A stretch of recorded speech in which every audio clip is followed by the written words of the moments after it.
Aya Namo Bhagavate Vasudevaya. Reading from Bhagavad Gita, chapter 6, sloka number 47. Yoginamapi sarvesham madgatenantaratmana shraddhavan bhajate yo mam samyukta tamo mataha. Translation by His Divine Grace A.C. Bhaktivedanta Swami Srila Prabhupada Ki Jai. And of all yogis, the one with great faith who always abides in me, thinks of me within himself, and renders transcendental loving service to me, he is the most intimately united with me in yoga and is the highest of all. That is my opinion. So Lord Krishna has given his opinion today. So we are always infested by trying to give our own opinion or hearing the opinions of those who are near and dear to us, those whom we respect. Today we have the opportunity to hear the highest opinion of all, Krishna's opinion. So what is Krishna's opinion? Krishna's opinion is that the best yogi is the one who renders transcendental, loving, devotional service. And this person is the most intimately united with him in yoga. Okay? So basically, what is yoga?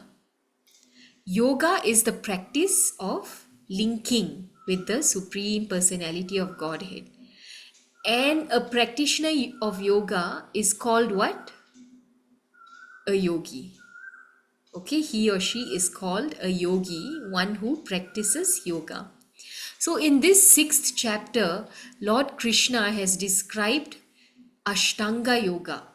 If we see, right, Lord Krishna actually described how we should sit, where we should focus, and so many different things, various things in this chapter. Okay, so within the Ashtanga yoga process, there are different levels. Okay, so there is the level of dhyana, and we can say that on the level of dhyana, a person is properly engaged. This level of dhyana is known as yukta. Yukta, it means a person is properly engaged. Above dhyana is the level of samadhi. These are levels within the Ashtanga yoga process. Okay, so above dhyana is the level of samadhi, and in samadhi it is said that a person is engaged even better. Okay, and this level of samadhi is called yukta tara. So dhyana is called yukta, samadhi is called yukta tara. Okay, but who is engaged the best?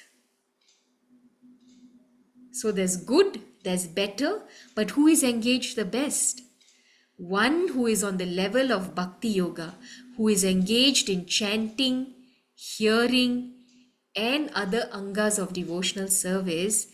This is called yukta tamaha. He is the best, most properly engaged. Even better than dhyana and samadhi is bhakti yoga.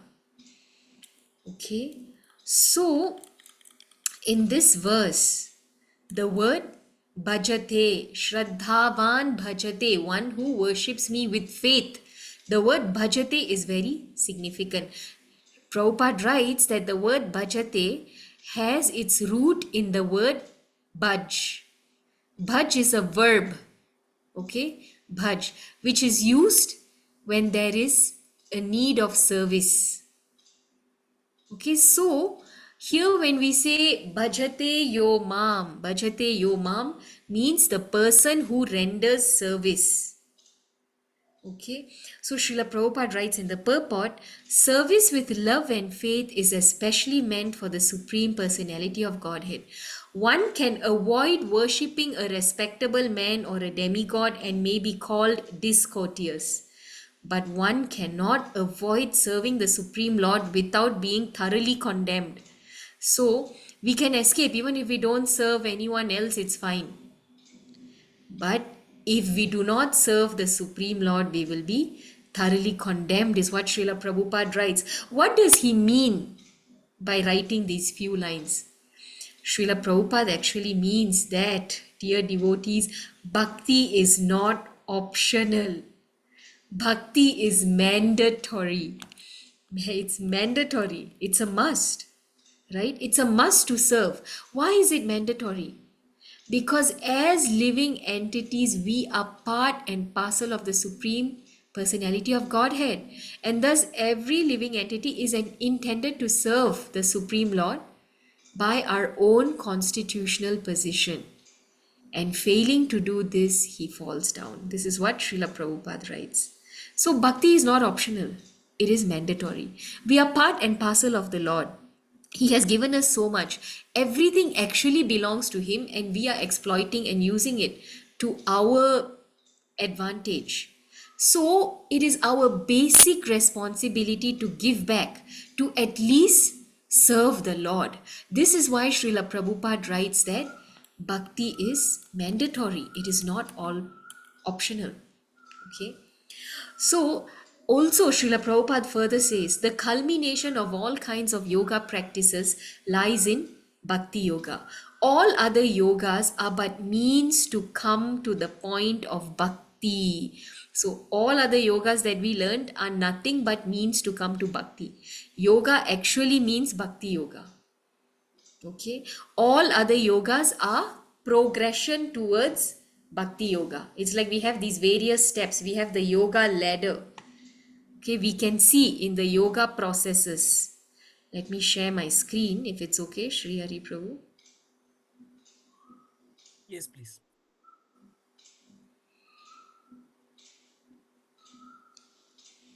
Okay, so we have here the yoga ladder, right? And what did we learn? So in chapter 1, basically, what did we see? We saw a history and the background of the war. In chapters 2 to 4, we learnt about Nishkama Karma Yoga, meaning performing actions without expecting or enjoying the fruits of the action. Okay, in chapter 5, Krishna starts speaking about Karma Yoga with Jnana Yoga within. In chapter 6, Krishna starts describing the Ashtanga Yoga process.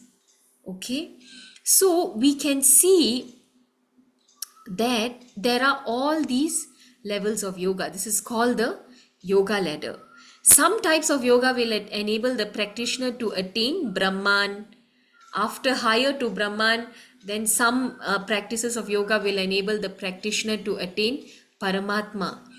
But Bhakti Yoga will actually enable the practitioner to attain Bhagavan, or the most highest and personal form of the Lord.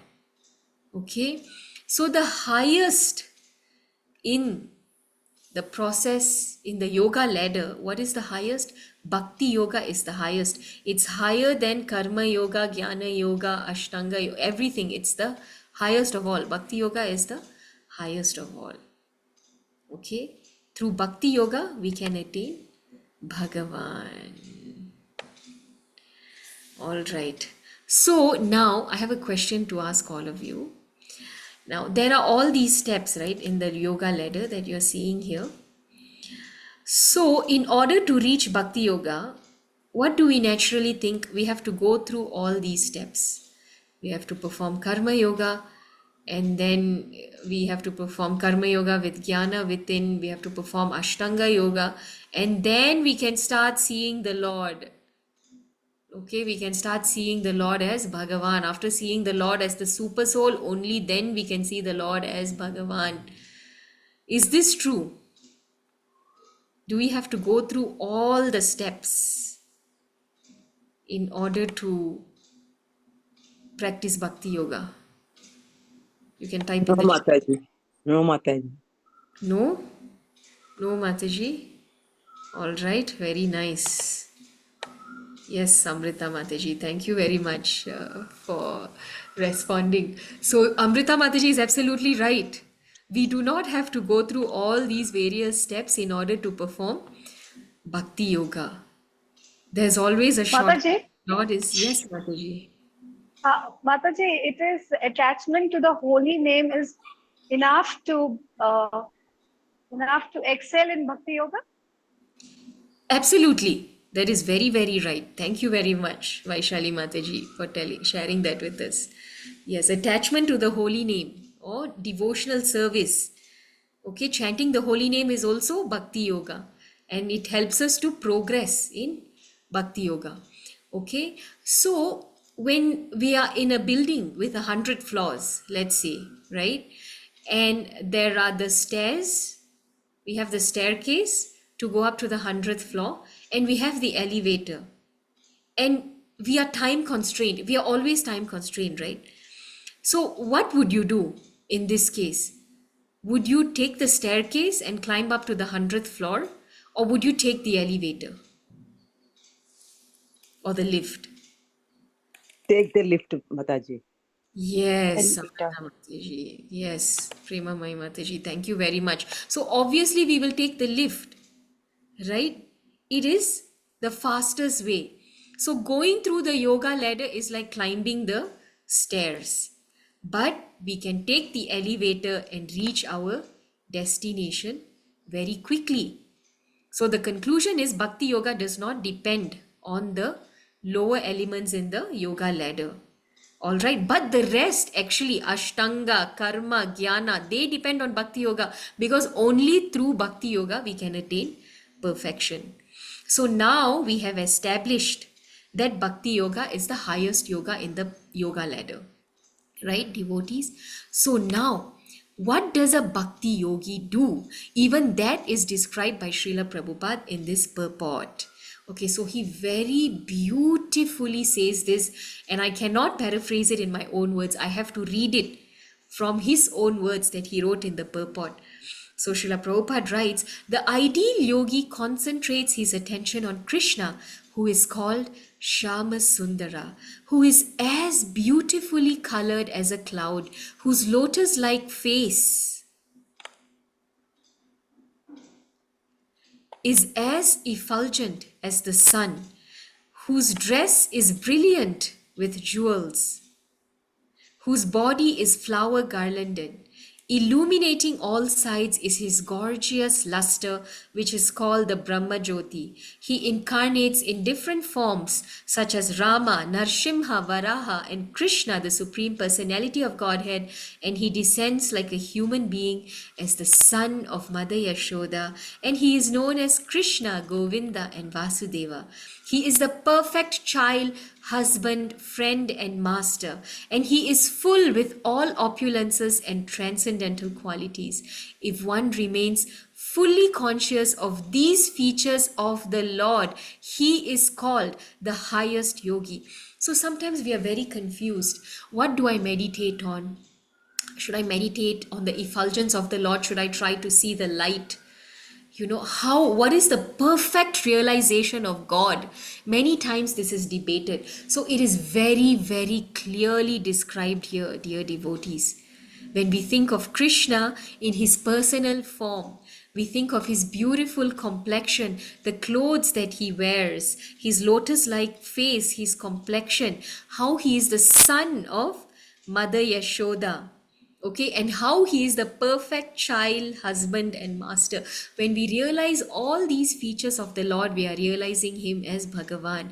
And the perfect practitioner of yoga, the Bhakti Yogi, this is what the Bhakti Yogi does. The Bhakti Yogi thinks of the Lord in these different features. And this is what enables the Bhakti Yogi to perfectly link with the Lord.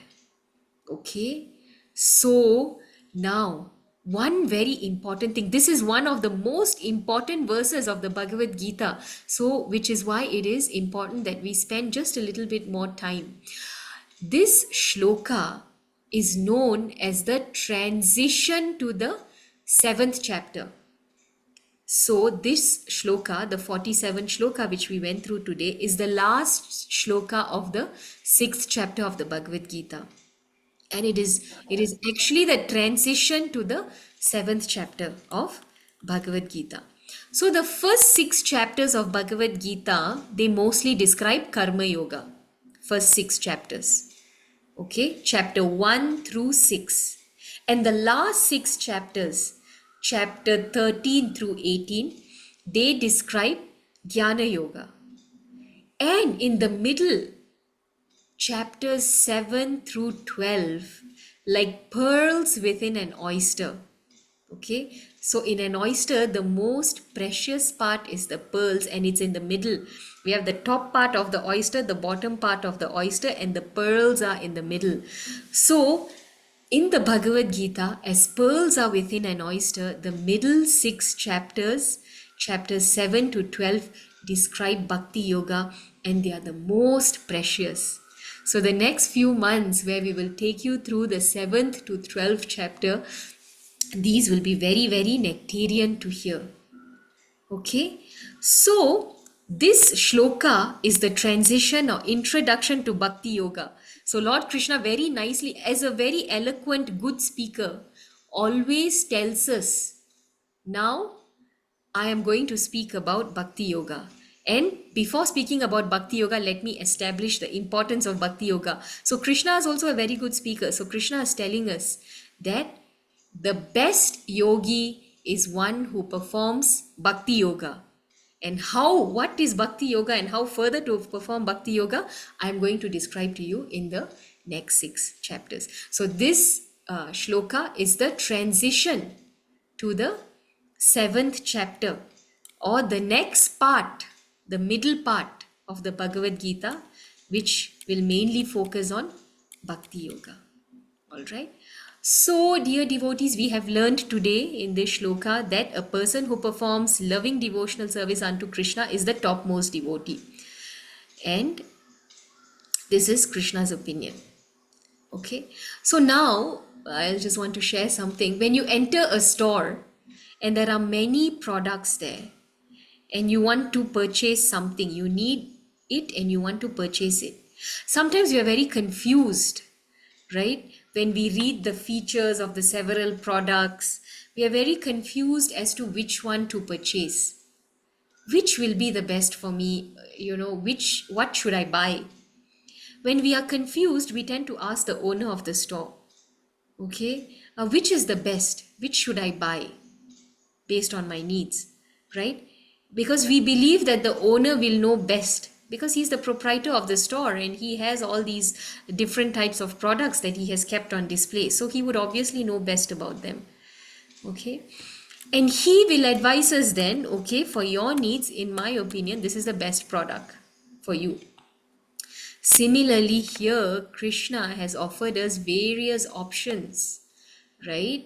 Karma Yoga, Dhyana Yoga, Ashtanga Yoga, Jnana Yoga.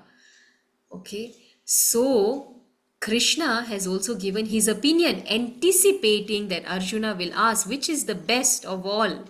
Krishna has given his opinion. In my opinion, Bhakti Yoga is the best. And who would know best?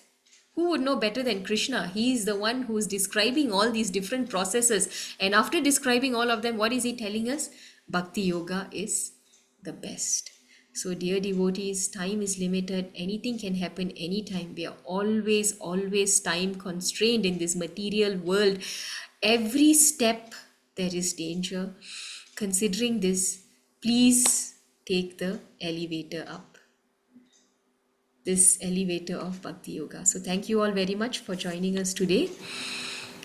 I hope you have a fabulous Krishna conscious day, performing and practicing Bhakti Yoga. Thank you all very much. Hare Krishna, Krishna Krishna, Hare Hare, Hare Rama, Rama Rama, Hare Hare. Hare Krishna Mataji, Dandat Pranam. Hare Krishna. Mataji, Dandavat Pranam. Hare Krishna Dandat Pranam. Mataji, I have a question to ask. Yes, Kalyani Mataji. I mean, Bhakti Yoga, we need to take the elevator to practice Bhakti Yoga. But at the same time, I think we need to have enough information about all these, steps that are going to taking us to Bhakti Yoga, because otherwise we will not understand or even improve our personality. All these help us to understand how to perform karma and what are we, and meaning what is the process of devotion. So ultimately, we have to take Bhakti Yoga, but we need the going through the steps, I feel, are also equally important. Otherwise, without realization, reaching Bhakti Yoga, is it, we may be engrossed or, very deeply engrossed in Bhakti, but at the same time, if we are not performing our karmas well, without knowing that, if we start becoming attached, then it is a little confusing, no, Mataji? In the path, your path is totally confused. Yes, Mataji. So, Bhakti Yoga is all inclusive, right? Bhakti Yoga is all inclusive of the other yogic processes. So, when we properly practice Bhakti Yoga, that also includes performing our duties. Performing our duties while dedicating it to Lord Krishna. So, everything that we do should be dedicated to Lord Krishna and Uh, perform our duties in that way, and that is called Bhakti Yoga. So, we can know about the other yogic process as much as is required or as much as Lord Krishna describes them, and then we can transcend to Bhakti Yoga and beyond Bhakti Yoga because it is all inclusive, Mataji. yes, Mataji, I A person understood who this now. properly, yeah, a person who Yeah, but properly this is practices only Bhakti after Yoga. gaining the knowledge, no, Mataji. We need to have sufficient knowledge to enter into Bhakti Yoga, right? Yes, we have to have sufficient knowledge of Bhakti Yoga. And so Krishna has described these processes in the second, third, fourth, fifth chapters, right? And Yeah, he's having further gained going, all this knowledge, we can easily enter into Bhakti Yoga. yes, this knowledge as in what Krishna has given us in the Bhagavad Gita. So, Yes. yes, yeah. Thank you very much, Mataji. Thank you so much. Hare Hare Krishna. Krishna Mataji, Dandavat Hare Pranam. Krishna. Thank you very much. Hare Krishna. Krishna. Hare Krishna Mataji, Dandavat Pranam. Thank you, Thank Devi you all Mataji. Hare devotees. Krishna, Hare Dandavat Krishna. Pranam.